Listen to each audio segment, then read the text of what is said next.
Socialisation जो आजकल चल रहा है, बिना जाने पहचाने हम लोग अकाउंट बना ले रहे हैं, लोगों से फ्रेंडशिप, कोई भी टॉम एंड जेरी हमें फ्रेंडशिप रिक्वेस्ट भेजता है, हम तुरंत उसे एक्सेप्ट कर ले रहे हैं।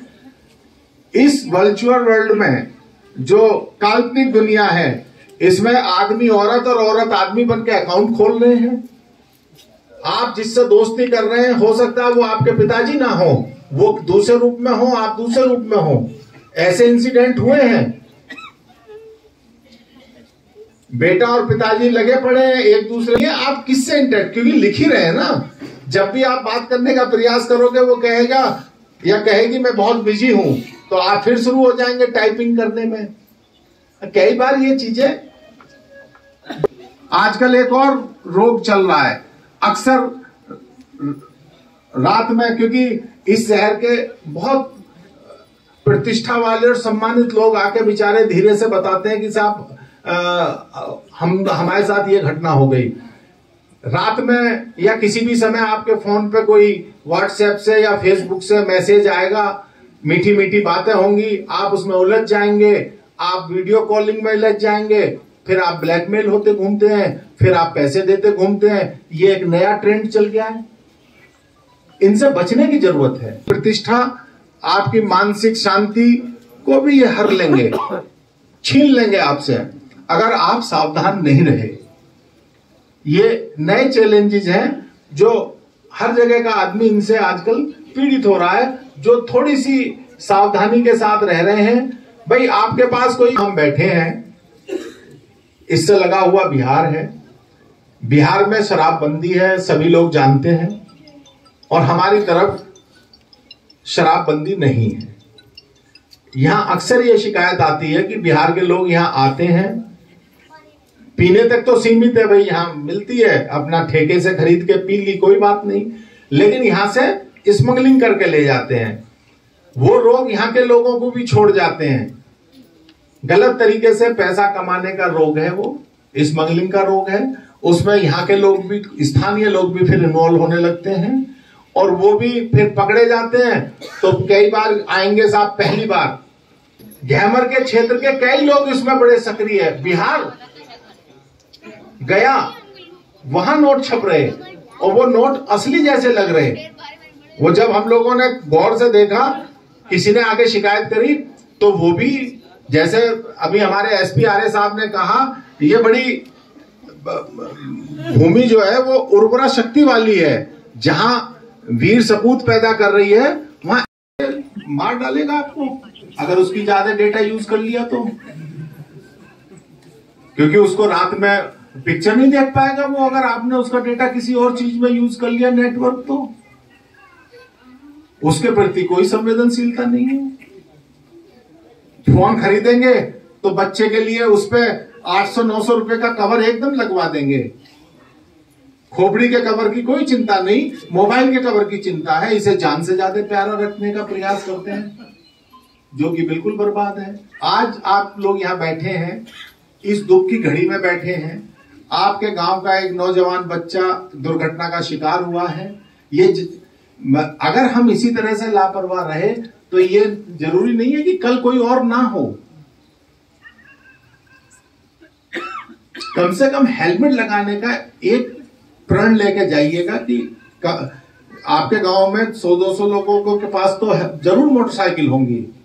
ईमानदारी से है, बोले साहब वो हम घर से सब्जी खरीदने जाते हैं तो भी चालान हो जाता है। मैं कहा आप ये बताइए, आपके घर से लेकर सब्जी मंडी तक की जो 1.5 किलोमीटर की सड़क है, क्या वो मखमल और गद्दे की है तो वो भी ईंट पत्थर की। अगर उस पर गिरोगे तो वो सड़क ये मान के कि आप बहुत मेरे पड़ोसी हैं, तुम्हारा सिर नहीं फोड़ेगी, वो तुम्हारा। मैं इसलिए इसे बता रहा हूं, अगर इस गांव में, ईश्वर ना करे आपका गांव बहुत अच्छा है, एक भी किसी आपराधिक घटना में कोई कारित हो जाए और मृत्यु हो जाए तो पूरा गांव उद्वेलित हो जाता है।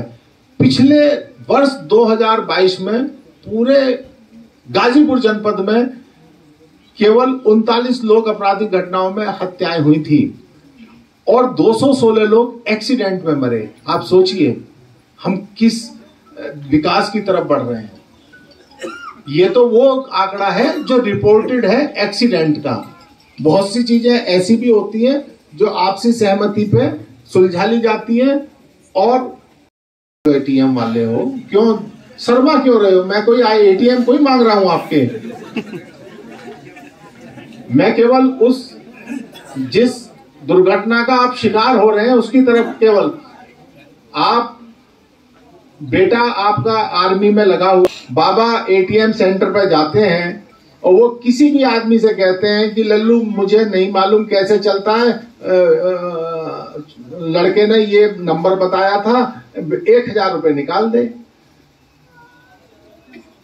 वो शातिर आदमी उसकी भलवन साथ का, उसकी शराफत का फायदा उठाते हुए 10,000 निकाल लेता है, 1,000 बाबा को दे देता है, 9,000 लेके चल देता है। बाबा फिर पुलिस थाने में चक्कर मारते हैं कि साहब मैं तो लुट गया। पुलिस थाने वाले बैंक से पूछते हैं, बैंक वाले कहते हैं साहब इनके वैलिड उससे निकला है, हम कुछ नहीं कर सकते। एटीएम एक ऐसी चीज है जिसे केवल आपका है तो आप ही यूज करिए। बहुत ज्यादा विश्वास इस पे भी मत करिए कि आप अपनी पत्नी को, या खाता खुलने में तो कोई दिक्कत आनी नहीं, ना एटीएम मिलने में दिक्कत आ रही, क्योंकि इलेक्ट्रॉनिक ट्रांजैक्शन को बढ़ाया जा रहा है। इसी के साथ साथ एक और ज्वलन समस्या है ये, अरे भाई आपने टिकट खरीद, आपकी लॉटरी कहां से लग गई? फिर आपको बताया जाता है कि 10 लाख रुपए भी आपके आ रहे हैं। कई बार कोई कहेगा आपसे कि आपका एक पार्सल आया है और उसमें आपकी वो इनाम आ रहा है, कोई भी चीज बता देंगे, मैं आपसे कोई ना कोई वो लिंक डाउनलोड करा लेगा, इतनी देर में आपका अगर फोन अकाउंट अटैच है तो वो गायब हो जाएगा। फिर आप घूमते रहेंगे थाने चौकी और व्यवस्था को दोष देते रहेंगे। 10 रुपए की चीज खरीदी, 11 रुपए की चीज खरीदी और आपने 100 का नोट दे दिया, वो आपको चीज नहीं देगा। वो कहेगा साहब 11 रुपए दे दो, वो कहां से आपको 89 रुपीज देगा चेंज के। तो इसके लिए आज आप हर आदमी आजकल पेटीएम या यूपीआई जो भी ऐप है, भीम ऐप, दुनिया भर के ऐप डिजिटल पेमेंट के बहुत सिक्योर ऐप हैं। और आपको 11 रुपए 55 पैसे देने हैं तो उतने ही दीजिएगा, नहीं तो दुकान रुपए हमने आम जनों के वापस कराए हैं। लेकिन वो कंडीशन ये है कि अगर आप 24 घंटे के अंदर अंदर उसका आप शिकायत हम लोगों के पास, या एक हेल्पलाइन नंबर है 1930, लिख लीजिएगा 1930। अगर इसे आप अभी मिलाएंगे तो ये तुरंत साइबर कंट्रोल के उस पर जाता है, कॉल सेंटर पे। वो आपसे आपकी समस्या पूछेंगे और तत्काल उस पर रिएक्ट करेंगे। आपके बैंक अकाउंट वगैरह में अगर पैसा ट्रांजिट में होगा तो रुकवा देंगे। तो ये वो लोग वहां करते हैं। वाहन चलाने के लिए उसके साथ किसी भी प्रकार की जीवन भय की आशंका न रहे। साथ ही मैं ये भी शपथ लेता हूं कि उसके पीछे बैठा हुआ व्यक्ति भी हेलमेट लगाने के लिए प्रोत्साहित हो। धन्यवाद।